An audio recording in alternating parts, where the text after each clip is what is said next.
Hello students, in this video we'll prove 3 quick propositions about the ordering property that addition implies. The first proposition we're going to prove is the following. We have that n is not equal to m plus n for any values n and m in the natural numbers. The proof of this is relatively straightforward. What we're going to do is we're going to fix the value of, let's fix m in n. And then let's consider the set n of all values n in n such that n is not equal to m plus n. Well, clearly 1 is in this set because what do we know? 1 is in n, since 1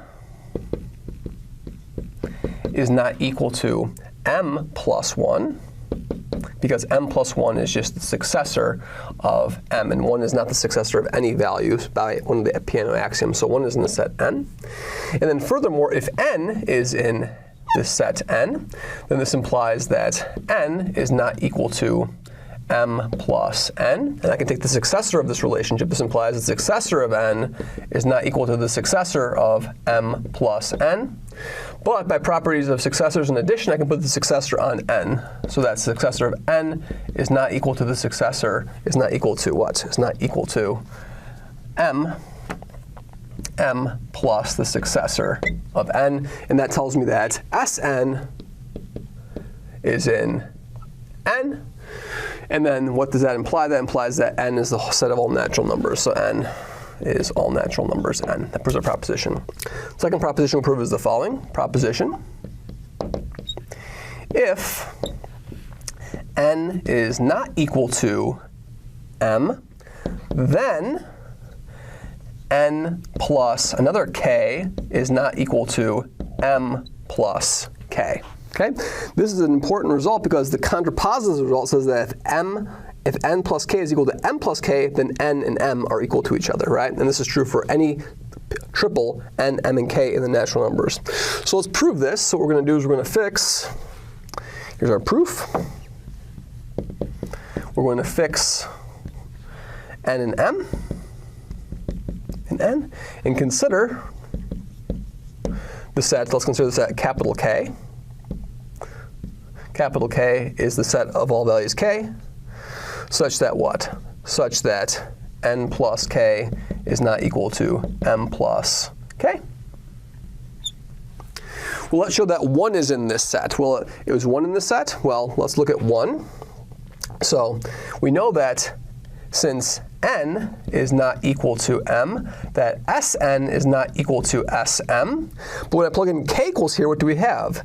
Well, k over here, so n plus 1 is exactly equal to the successor of n. That's not equal to m plus 1, which is the successor of m. So that shows us that 1 is in the set k.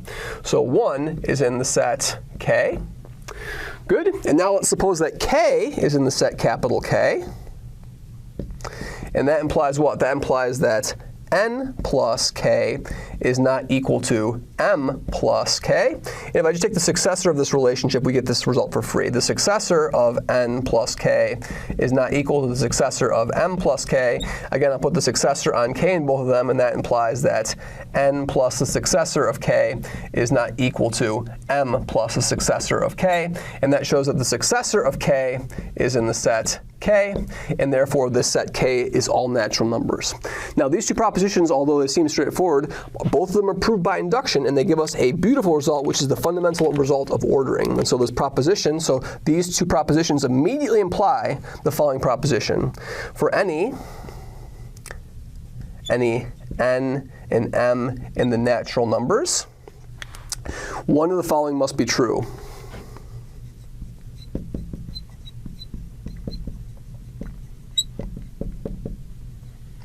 And actually, it's exactly one of the following is true. Okay?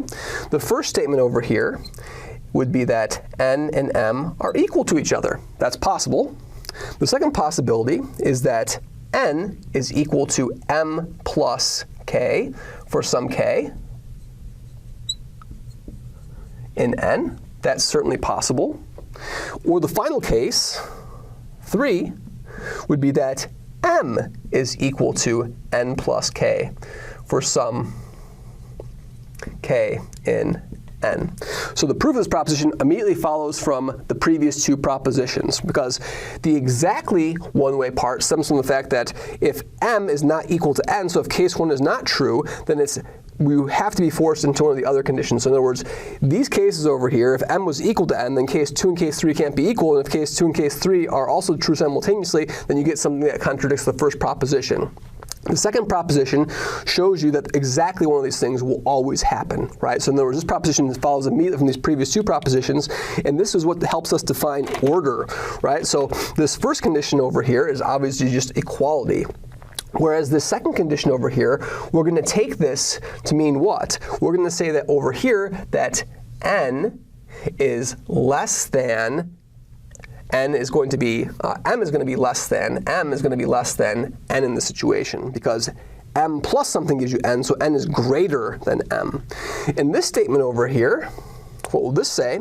This statement over here is going to say that m is greater than n. So both these statements 2 and 3 give me ways of defining a new relationship between two natural numbers, either the less than relationship or the greater than relationship.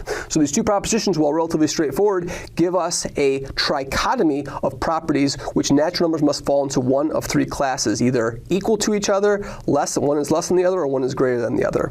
Thank you very much.